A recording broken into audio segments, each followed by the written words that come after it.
शहर भले ही चमकते हों, लेकिन असली बदलाव गांव से ही शुरू होता है। तो आइए जानते हैं कैसे बदला भारत का ग्रामीण जीवन। तो hello everyone, this is Mayank Dubey and you are welcome to Fuki education. So आज हम लोग पढ़ने वाले हैं हिस्ट्री क्लास 12th का chapter 2 Kings, farmers and towns, जिसमें हम देखेंगे चेंजिंग कंट्री साइड में। ये हमारा आज का क्या है, टॉपिक है। तो इसमें हम देखते हैं कि कैसे हमारा ग्रामीण जीवन भारत का बदला, कैसे अलग अलग प्रकार के राजा के प्रति उनकी प्रजा की क्या धारणाएं थी, प्रजा राजा के बारे में कैसा क्या सोचती थी। तो ये हम इस टॉपिक में देखेंगे। So what did subjects think about their ruler, जो प्रजा है अपने शासक के बारे में, अपने राजा के बारे में किस प्रकार की अवधारणाएं रखती थी, क्या सोचती थी जनता। Obviously inscription do not provide all the answers, और हमें जितने भी हमें उनके इंस्क्रिप्शन या अभिलेख प्राप्त होते हैं, जैसे कि हमने देखा प्रयाग प्रशस्ति में, जो इलाहाबाद प्रयाग प्रशस्ति है हमारी हरिसेन के द्वारा, उसमें केवल समुद्रगुप्त की प्रशंसा की गई है, समुद्रगुप्त को बड़ा चढ़ाकर बताया गया है। इसमें कहीं भी प्रजा का वर्णन नहीं किया गया है कि प्रजा राजा के बारे में क्या सोचती थी, या प्रजा किस प्रकार से अपने अपने विचार रखती थी राजा के विषय में। पर इसमें हम देखेंगे हमारे इतिहासकारों को भी अलग अलग प्रकार के और भी रिसोर्सेज प्राप्त होते हैं, जिनसे वो देखते हैं कि प्रजा का क्या मत रहा है अपने राजा के प्रति, प्रजा अपनी क्या सोचा करती थी। Nevertheless, historians have tried to solve this problem by examining stories contained in anthologies such as जातक कथाएं जो हमारी प्राप्त हुई है, उनमें भी कहीं ना कहीं अलग प्रकार की स्टोरीज दी हैं, जिसमें प्रजा का भी वर्णन किया गया है। और जैसे कि हम देखते हैं कि हमारी पंचतंत्र और जातक जैसी कुछ अलग अलग हमको ऐसी अलग अलग एंथोलॉजीज प्राप्त हुई हैं, किताबें या ग्रंथ वगैरह जो भी हमें बुक्स वगैरह प्राप्त हुई हैं, उसमें भी हमें प्रजा के संबंधित जानकारी प्राप्त होती है कि राजा के प्रति प्रजा क्या सोचती थी। Many of these stories probably originated as a popular oral tales that were later committed to writing। Starting में जो अलग अलग प्रकार की कहानियां हुआ करती थी, जैसे कि हम पंचतंत्र में देखते हैं हमारी बहुत सारी मोरल स्टोरीज वगैरह हुआ करती थी, जैसे कि कौवे के प्यास से कैसे मटके में से अपने पानी को प्यास बुझाता है, उस प्रकार की जानकारी। चालाक लोमड़ी की कहानी, इस प्रकार की कुछ बहुत सारी कहानी जो हम पढ़ते हैं वो पंचतंत्र से ही ली गई है, जो कि हमारे विष्णु शर्मा द्वारा रचित है। द जातकास बार रिटन इन पाली, जातक कथाएं कौन सी भाषा में लिखी गई है, पाली लैंग्वेज में। Around the middle of the first millennium C, something around कब 1000 सी के समय, कॉमन एरा के समय ये लिखी गई है कि हमारी जातक कथाएं। और कौन से धर्म से संबंधित है हमारी ये, मैक्सिमम देखें तो हमारे बौद्ध धर्म से संबंधित है, बुद्धिज्म से रिलेटेड हमारी जातक कथाएं। और कौन सी लैंग्वेज में है, पाली लैंग्वेज में है। इनमें हमें प्रजा का वर्णन भी देखने को मिलता है। ये हमारी सुदर्शन लेक के बारे में जानकारी दी गई है। सुदर्शन लेक जो हमारे गुजरात वाले रीजन में है, गुजरात वाले क्षेत्र में हमारी सुदर्शन लेक है। The Sudarshan lake was an artificial reservoir हुआ करते थे। We know about it from rock inscription, वहां पे हमें क्या मिला है, इंस्क्रिप्शन मिला है, जो कि किसका है, रुद्रदमन शक का है हमें। वो कौन सी लैंग्वेज में था, संस्कृत में। Compose to record the achievement of the Shaka ruler Rudradaman, Rudradaman के अचीवमेंट्स के बारे में उसमें क्या मेंशन किया गया है। कहाँ से प्राप्त होता है हमें, गिरनार इंस्क्रिप्शन बोलते हैं, सुदर्शन गुजरात से प्राप्त होता है। The inscription mention that the lake with embankment and water channels was built by local governor during the ruler of Mauryan.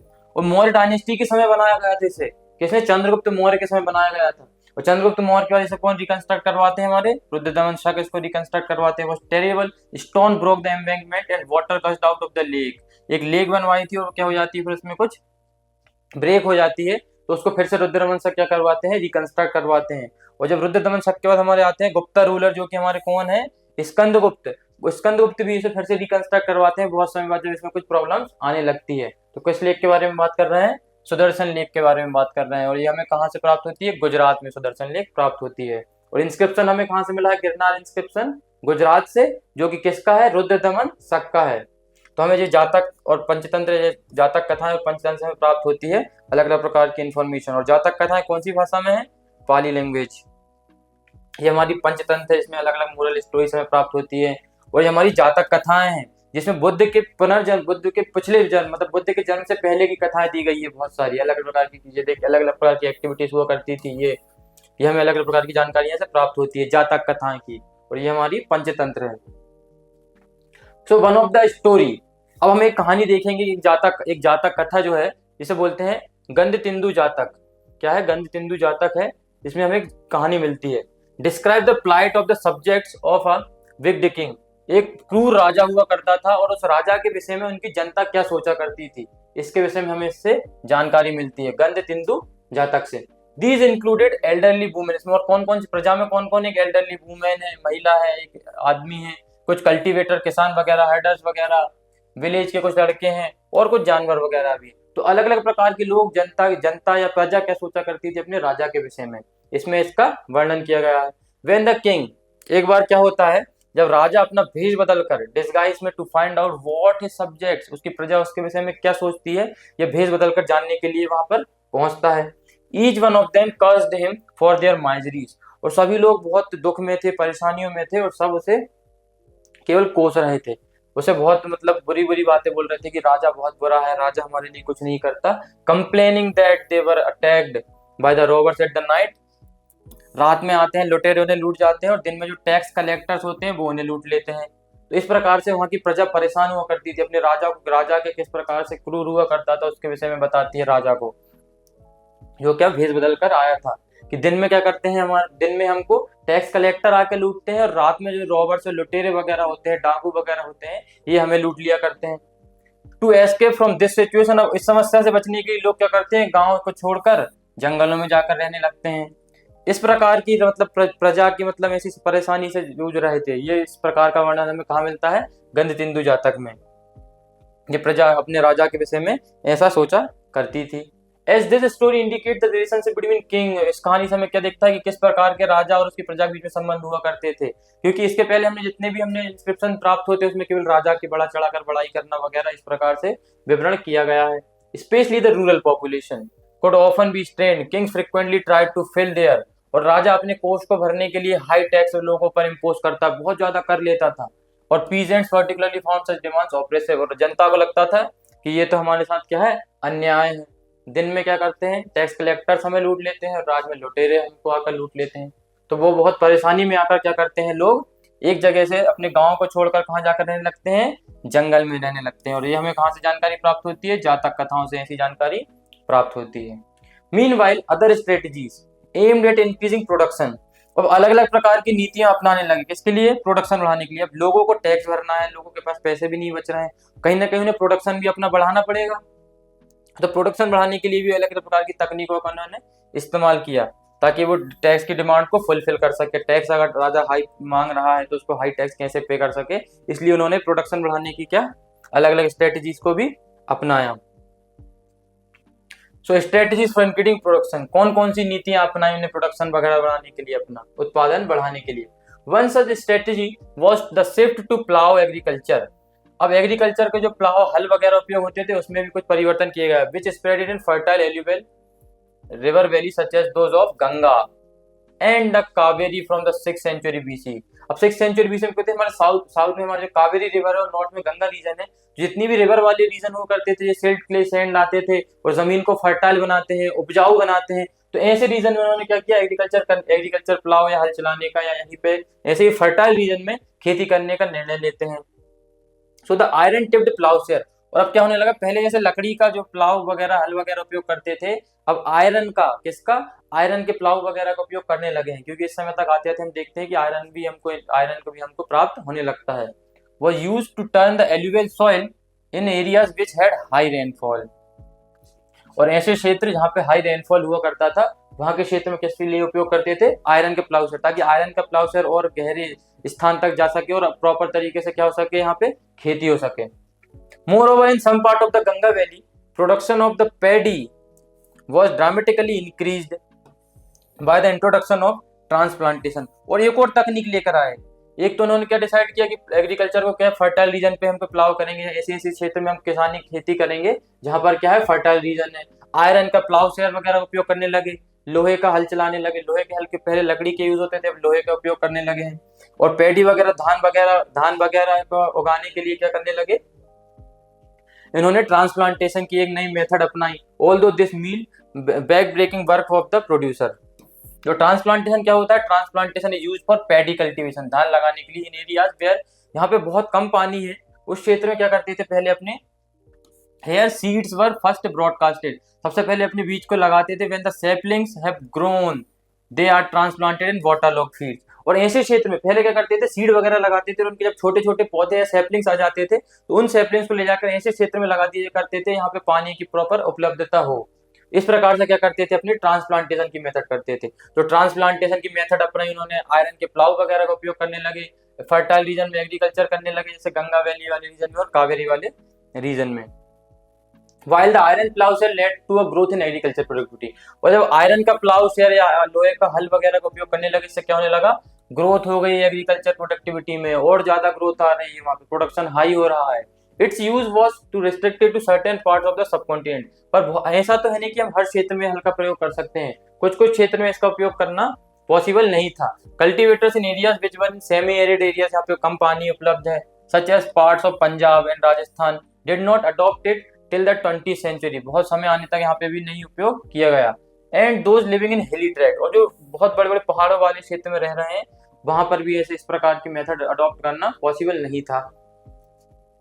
Practised हो एग्रीकल्चर, हो वगैरह या कुदाल वगैरह का उपयोग करते थे वहां पे क्या, एग्रीकल्चर करने के लिए, क्योंकि वहाँ पे टराइन वगैरह हुआ करते थे पहाड़ वाले क्षेत्र में, तो वहां पर इस प्रकार की मेथड वगैरह का उपयोग हम नहीं किया कर सकते थे, प्लाव वगैरह नहीं चला सकते थे। तो अलग अलग प्रकार की मेथड भी यूज करते थे, टराइन वाले रीजन में हमारे राजस्थान पंजाब वाले रीजन में दूसरी मेथड का प्रयोग किया करते थे।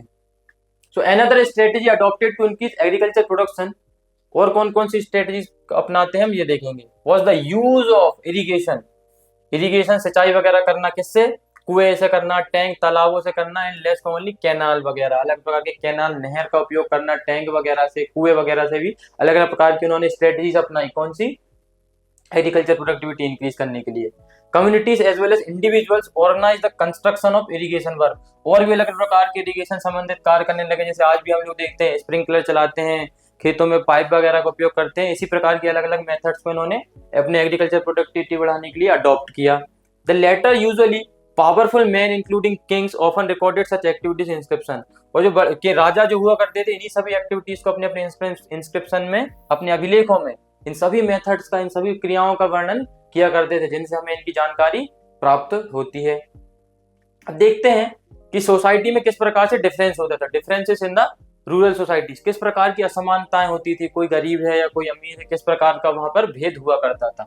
अब इतनी सारी हमको टेक्नोलॉजी तो हमारे इसमें आ गई है, बट उसके बाद भी यहाँ पे क्या सबको एक सब प्रॉफिट नहीं होता, सबको बेनिफिट एक समान नहीं होता था, कोई लॉस में है, कोई कोई हानि में है, कोई लाभ में है। इस प्रकार से भी सोसाइटी में क्या डिफरेंसेस हुआ करते थे, सभी लोग एक समान नहीं हुआ करते थे, सबके पास सेम वेल्थ नहीं हुआ करती थी। What is the evident that there was growing differentiation amongst people engage in agriculture, stories specially within the Buddhist tradition refers to landless agriculture labour. अब कुछ कुछ ऐसे लोग हुआ करते थे जिनके पास जमीन नहीं है, कुछ कुछ छोटे किसान हुआ करते थे, और कुछ कुछ बड़े बड़े किसान हुआ करते थे, बड़े बड़े जमींदार हुआ करते थे, कुछ छोटे किसान हुआ करते थे, कुछ लैंडलेस जिनके पास एग्रीकल्चर के लिए जमीन ही नहीं है, ऐसे लोग भी हुआ करते। तो इस प्रकार से डिफरेंसेस हुआ करते थे सोसाइटी में। उसका देखेंगे term grihapati. The term grihapati was often used in Pali text to designate the second and the third category. जो हमारी स्मॉल पीजेंट है और हमारे लार्ज लैंड होल्डर्स हुआ करते थे, इन लोगों के लिए क्या टर्म यूज करते थे हम, गृहपति बोला जाता है इनको, किसको, स्मॉल पीजेंट्स और लैंड होल्डर्स को। So the large land holders as well as the village headman whose position was often hereditary emerge as powerful, वो जो बड़े बड़े जमींदार हुआ करते थे वो बहुत पावरफुल फिगर करके इमर्ज होते हैं। And often exercise control over the other cultivators, और जो बाकी के छोटे छोटे किसान हैं, लैंडलेस लेबर हैं, इन पर अपना आधिपत्य जताते थे, इन पर अपना कंट्रोल रखते थे। कौन, जो बड़े बड़े लैंड होल्डर्स हुआ करते थे, जिन्हें हम क्या बोलते हैं, गृहपति बोलते हैं। गृहपति इज द ओनर और the master of the house hold. और गृहपति भी किसको, और किसको गृहपति बोलते हैं, जो घर का मुखिया होता है, जिसके परिवार में अलग अलग लोग होते हैं, महिलाएं, बच्चे, स्लेव वगैरह होते हैं, वर्कर हुआ करते हैं, सब मिलकर रहते हैं, उन लोगों को भी क्या बोलते हैं, गृहपति बोलते हैं। सारे रिसोर्स पर जिसका कंट्रोल रहता है वो गृहपति कहलाते हैं। जो वेल्दी मर्चेंट्स हुआ करते हैं, जो बड़े बड़े लैंड होल्डर्स हुआ करते हैं, उनको क्या बोलते हैं, गृहपति बोलते हैं। इस प्रकार से सोसाइटी में भी डिफरेंस हुआ करते थे, कुछ गरीब किसान हुआ करते थे, कुछ अमीर किसान हुआ करते थे, बड़े बड़े जमींदार हुआ करते थे। अर्ली तमिल लिटरेचर, कौन से, संगम टेक्स्ट जिन्हें हम बोलते हैं, also mentions different categories of people living in the village. और कुछ अलग प्रकार की तमिल लिटरेचर में भी हमको इनकी अलग अलग प्रकार की जानकारी प्राप्त होती है, जो हमें बताते हैं कि अलग अलग कैटेगरीज के लोग हुआ करते थे। जैसे कि लार्ज लैंड होल्डर्स को हम क्या बोलते थे, वेल्लार। जो बड़े जमींदार हुआ करते थे, तमिल में हमको क्या बोलते थे, उनको वेल्लार बोलते हैं। जो प्लाउ मैन हुआ करते थे, हल चलाने वाले, उनको उजावार बोलते थे। और जो स्लेव हुआ करते थे उनको बोलते हैं अधिमई। जो गुलाम हुआ करते थे बड़े बड़े लैंड होल्डर्स के, वेल्लालार, लैंड होल्डर्स को क्या बोलते हैं? वेल्लालार। इनके गुलाम होते हैं उन्हें अधिमई बोलते हैं। कुछ कुछ प्लाउमैन होते हैं, हल चलाने वालों को क्या बोलते हैं? उजेबार बोलते हैं। क्या बोलते हैं? उजेबार। ये हमें कहाँ से प्राप्त होते हैं? तमिल लिटरेचर से इनकी जानकारी प्राप्त होती है। तो इस प्रकार से सोसाइटी में अलग अलग प्रकार की डिफरेंशिएशन हुआ करते थे। It is likely that these differences were based on differential access to the land. अब ये सारे डिफरेंसेस किस आधार पर हुआ करते थे?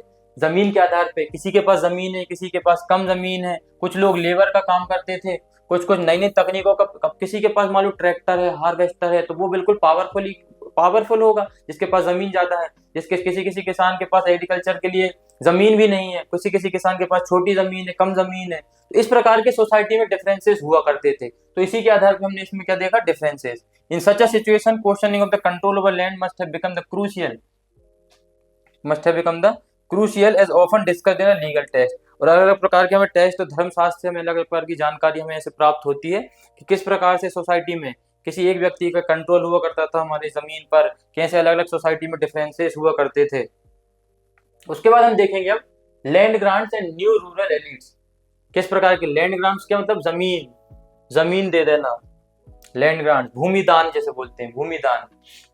From the early centuries of the Common Era, we find grants of the land being made, many of which were recorded in inscription। बहुत से हमें इंस्क्रिप्शन प्राप्त हुए हैं जिनमें हमें लैंड ग्रांट से संबंधित क्या एविडेंसेस प्राप्त होते हैं कि बड़े बड़े राजाओं ने, बड़े बड़े रूलर्स ने, बड़े बड़े शासकों ने क्या भूमि दान कर दी है। कभी पीजेंट्स को, अपनी अपनी आर्मी के सोल्जर्स को, ब्राह्मण वगैरह को जमीन ज्यादातर दान की जाती थी। तो some of these inscriptions were on stone, और बहुत से हमें स्टोन इंस्क्रिप्शन प्राप्त होते हैं, और कुछ कुछ हमें इंस्क्रिप्शन कॉपर प्लेट्स के भी प्राप्त होते हैं। Which were probably given as record of the transaction. और ये इंस्क्रिप्शन में क्या रहता था कि रिकॉर्ड रहता था कि किसने किसको कितनी जमीन दी है। इस प्रकार हम आज भी हमारे जो मतलब जो भी कार्रवाई होती है, हम एक जमीन बेचते हैं या लेते हैं तो उसके भी हमारे पास कागजात होते हैं। उसी प्रकार के उस समय ये क्या हुआ करते थे? कागजात हुआ करते थे या रिकॉर्ड हुआ करते थे कि किसको कितनी जमीन किस क्षेत्र में राजा ने दी है। So the records that have survived are generally about grants to religious institution, बहुत बड़ी, और टू ब्राह्मण। तो बहुत सारे हमें क्या मिलते हैं यहाँ से? इंस्क्रिप्शन मिलते हैं, रिकॉर्ड मिलते हैं, जिनमें हमें क्या जानकारी प्राप्त होती है कि बहुत सारी जमीनें, बहुत सारे लैंड ग्रांट्स ब्राह्मण को दिए गए हैं। जो रिलीजियस संस्थान, धार्मिक संस्थान, धार्मिक मंदिर वगैरह हैं, इनको भी बहुत सारी जमीनें दान की जाती थी। तो ऐसे भी हमें बहुत सारे इंस्क्रिप्शन यहाँ से प्राप्त होते हैं। और इंस्क्रिप्शन क्या? कॉपर प्लेट के होते थे, स्टोन के इंस्क्रिप्शन हुआ करते थे। सो मोस्ट इंस्क्रिप्शन इन संस्कृत, और ज्यादातर इंस्क्रिप्शन क्या होते थे? संस्कृत में हुआ करते थे। In some cases, and especially from the 7th century onward, parts of the inscription was in Sanskrit, while the rest was in local language, as Tamil, Telugu. अलग अलग भाषा में प्राप्त होते हैं हमें, तमिल लैंग्वेज में भी, तेलुगु लैंग्वेज में भी, लेकिन मैक्सिमम हमें संस्कृत लैंग्वेज में प्राप्त होते हैं। तो हम और भी इंस्क्रिप्शन को आगे देखेंगे, जैसे कि प्रभावती गुप्त का इंस्क्रिप्शन। प्रभावती गुप्त कौन थी? प्रभावती गुप्त जो थी, डॉटर थी किसकी? चंद्रगुप्त सेकंड की। जो हमारे गुप्ता डायनेस्टी के रूलर होते हैं उनकी क्या थी? डॉटर थी। कौन? प्रभावती गुप्त। One of the most important ruler in Indian history. Chandragupta Vikramaditya जिन्हें हम बोलते हैं, ये उनकी क्या थी? डॉटर थी। कौन थी? प्रभावती गुप्त। तो इनके हमको एक इंस्क्रिप्शन प्राप्त होता है। She was married into another important ruling family, that of Vakatakas. और वाकाटका डायनेस्टी के एक राजकुमार के साथ इनका क्या होता है? विवाह होता है। किसका होता है? प्रभावती गुप्त की शादी होती है। Who were powerful in Deccan, और हमारे डेक्कन वाले रीजन में ये बहुत पावरफुल डायनेस्टी हुआ करती थी। According to Sanskrit legal text, women were not supposed to have independent access to the resource such as land. और जैसे कि हमने हमारे लीगल टेक्स्ट, हमारे धर्मशास्त्र वगैरह में जानकारी प्राप्त होती है कि महिलाओं का कोई भी अपने पिता की संपत्ति पर हक नहीं होता था। महिला अपने आधिपत्य नहीं जता सकती थी किसी भी जमीन पर, या हमारे पिता के या हमारे परिवार के संसाधनों पर। इस प्रकार से हमें जानकारी प्राप्त होती है। तो however the inscription indicate that Prabhavati Gupta had access to the land which she has then granted. पर हमको कुछ इंस्क्रिप्शन ऐसे प्राप्त होते हैं जिनमें हमें ये जानकारी प्राप्त होती है कि प्रभावती गुप्त जब रूलर बनती है, उनके पति की मृत्यु के बाद, जो राजकुमार उनकी मृत्यु हो जाती है, तो उस पर उनके जो चिल्ड्रन रहते हैं वो बहुत ज्यादा यंग रहते हैं। इसलिए क्या करते हैं? प्रभावती गुप्त को क्षेत्र पर रूल करना रहता है। अब प्रभावती गुप्त उस क्षेत्र पर रूल कर रही हैं तो इनके पास पूरा कंट्रोल आ जाता है। ये वहां की शासक बन जाती हैं और क्या करती हैं? बहुत जमीन को दान कर देती हैं। तो इस प्रकार की जानकारी हमें इनके इंस्क्रिप्शन से प्राप्त होती है। This may have been because she was a queen, one of a few known from early Indian history and her situation was therefore exceptional. अब ये उनके मतलब रूल करना, उनको शासन करना उनकी मजबूरी थी, क्योंकि उनके जो चाइल्ड थे, उनके जो चिल्ड्रन थे, छोटे छोटे थे, इस वजह से उनको वहां पर रूल करना पड़ा। और वाइल रूलिंग उन्होंने क्या किया, लैंड ग्रांट्स भी बहुत सारे अलग अलग ब्राह्मण्स को, अलग अलग रिलीजियस इंस्टीट्यूशन को देते थे। It is also possible that the provision of the legal text were not uniform implemented. और बहुत सी डायनेस्टीज ऐसे हुआ करती थी जो धर्मशास्त्र में लिखी गई नीतियों को नहीं माना करती थी। ये हमको छोटा सा एक प्राप्त होता है किस प्रकार का जीवन गांव के लोग जिया करते थे। हर्षवर्धन की जो है, हर्षवर्धन की जो बायोग्राफी है, क्या बोलते हैं इसे हम, हर्षचरित, जो बाण भट्ट के द्वारा लिखी गई है, जो कन्नौज का रूलर हुआ करता था, संस्कृत लैंग्वेज में लिखी गई है, क्या बायोग्राफी के क्या नाम है इसका, हर्षचरित्र, जो किसके द्वारा लिखी गई है, बाण भट्ट के द्वारा। ये है हमारे बाण भट्ट, इनने क्या लिखी है, हर्षवर्धन जो हमारे कन्नौज के रूलर हुआ करते थे, जिन्हें हम बोलते हैं पुष्यभूति ऑफ थानेश्वर, वहां के डायनेस्टी के हुआ करते थे रूलर, और इनके द्वारा, इन्हीं की बायोग्राफी किसने लिखी, बाण भट्ट ने लिखी है। तो किस प्रकार के लोग जंगल में, फॉरेस्ट में रहते थे, विंध्यन वाले रीजन में, किस प्रकार से अपनी अलग अलग प्रकार की चीजों का संग्रहण करके घर चलाते थे, कुछ लोग खेती करते थे, इस प्रकार की जानकारी वहां से हमें प्राप्त होती है। Life in a small village. उसका हम देखते हैं, the inscription also gives us an idea about rural population. और प्रभावती गुप्त वगैरह के और अलग अलग इंस्क्रिप्शन हमें प्राप्त होते हैं, जिनसे हमें क्या जानकारी प्राप्त होती है, रूरल पॉपुलेशन के बारे में, कि गांव का किस प्रकार से जीवन हुआ करता था। दीज इंक्लूडेड ब्राह्मण, किस प्रकार रहते थे, ब्राह्मण हुआ करते थे सोसाइटी में, पीजेंट्स किसान वगैरह हुआ करते थे, और भी कुछ अलग अलग प्रकार के लोग हुआ करते थे, who were expected to provide range of produce to the king to his or his representative. राजा को बहुत सारे उनको टैक्स देना या बहुत सारी जो उनको ऑफरिंग्स देना इनको रहता था, किसको, ब्राह्मण्स को, पीजेंट्स को, अलग अलग प्रकार की वस्तुएं जो उनको, पीजेंट्स ने अगर मान लो कि हाई प्रोडक्शन किया है, जो भी प्रोडक्शन किया एग्रीकल्चर में किया, उसका कुछ बहुत शेयर राजा को भी देना पड़ता था, और राजा भी उनको क्या सिक्योरिटी प्रोवाइड कर रहा है, प्रजा को देख रहा है। And according to the inscription they would have to obey the new lord of the village and perhaps pay him all this dues. और बहुत से इंस्क्रिप्शन प्राप्त होते हैं कि जो भी उनका नया राजा हुआ करता था, या जो भी उनके क्षेत्र पर कंट्रोल कर रहा है, उसको भी इनको क्या करना पड़ता था, उसको भी टैक्स पे करना पड़ता था, या उसकी भी सेवा वगैरह करनी पड़ती थी। So Prabhavati Gupta in the village of Dangun, this was Prabhavati Gupta status in inscription. ये प्रभावती गुप्त का इंस्क्रिप्शन है कि किस प्रकार से उन्होंने अपने जमीन, लैंड ग्रांट्स वगैरह प्रोवाइड करते हैं, और उस लैंड ग्रांट्स पे कोई भी टैक्स नहीं लिया जाएगा राजा के द्वारा, कोई भी उस पर अधिपत्य नहीं जता सकता था। ये उसने उस प्रकार की जानकारी अपने क्या दी है, इंस्क्रिप्शन में दी है। किसने, प्रभावती गुप्त ने, जो कि किसकी डॉटर थी, चंद्रगुप्त की डॉटर थी, जिसका विवाह किससे हुआ था, बाकाटक प्रिंस के साथ। उनकी मृत्यु के बाद वहां की वो क्या बनती हैं, रूलर बनती हैं। Land grant such as this one have been found in several parts of the country. बहुत सारे लैंड ग्रांट से संबंधित इंस्क्रिप्शन हमें इंडिया की अलग अलग लोकेशन से प्राप्त होते हैं। There were regional variations in the size of land donated. बिल्कुल ऑब्वियस सी बात है कि अलग अलग जगह, अलग अलग क्षेत्रों में किसी को ज्यादा जमीन दी गई है, कहीं पे कम जमीन दी गई है, तो अलग अलग प्रकार से इस प्रकार से दी जाती है।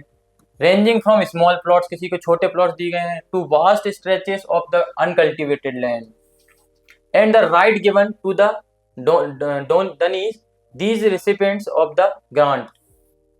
और उनको अलग अलग प्रकार के राइट्स दिए जाते थे। The impact of the land grants is subject of the heated debate among historians. अब ये लैंड ग्रांट से संबंधित भी बहुत सारे इतिहासकारों को इसमें परेशानी जाती है, किस प्रकार से राइट्स दिए जाते थे, कहीं पे राइट्स नहीं दिए जाते थे, अलग अलग प्रकार की जानकारी इतिहासकारों को मिलती है। Some feel that land grants were the part of strategy adopted by the ruler. अब कुछ कुछ इतिहासकार मानते थे कि एक प्रकार की नीति थी जो बड़े बड़े राजा अपनाते थे, to extend agriculture to new areas. अब बहुत सारे ऐसे क्षेत्र जहाँ पे एग्रीकल्चर नहीं हो रहा है, अनकल्टिवेटेड लैंड है, तो राजा क्या करता था, अपनी प्रजा की प्रोडक्शन बढ़ाने के लिए और भी ज्यादा उत्पादन बढ़ाने के लिए क्या करता था, बहुत सारी प्रजा को, किसानों को या ब्राह्मण को क्या दे देते थे, अपनी जमीन दे देते थे, ताकि वहां पर खेती हो सके और उत्पादन बढ़ सके। और ज्यादा उत्पादन होगा तो ज्यादा से ज्यादा खाद्य सामग्री उनको प्राप्त होगी, ज्यादा से ज्यादा फूड प्रोडक्शन होगा, खाने के लिए बहुत सारी चीजें प्राप्त होगी।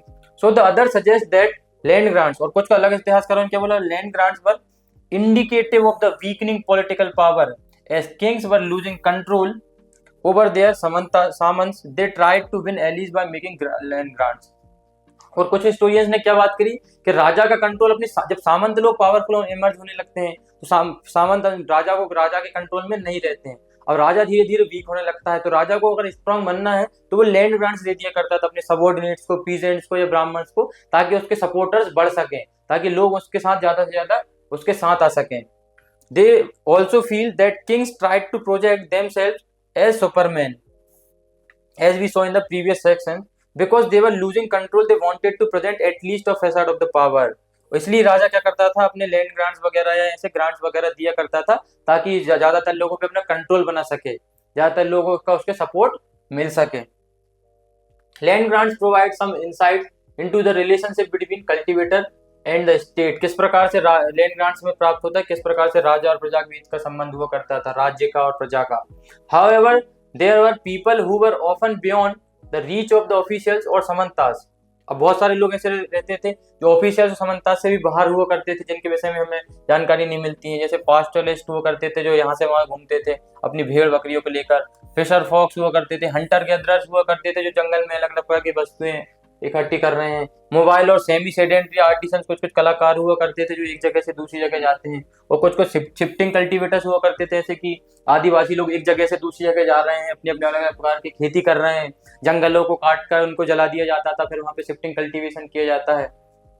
Generally such group did not keep detailed record of their lives and transaction. अब इन सबसे संबंधित जानकारी हमें कहीं के भी इंस्क्रिप्शन से प्राप्त नहीं हुआ करती थी, क्योंकि एक जगह रुकते ही नहीं थे, अलग अलग प्रकार के जंगलों में घूम रहे हैं और जंगलों से ही इनका रहना खाना पीना सब वहीं से चल रहा है।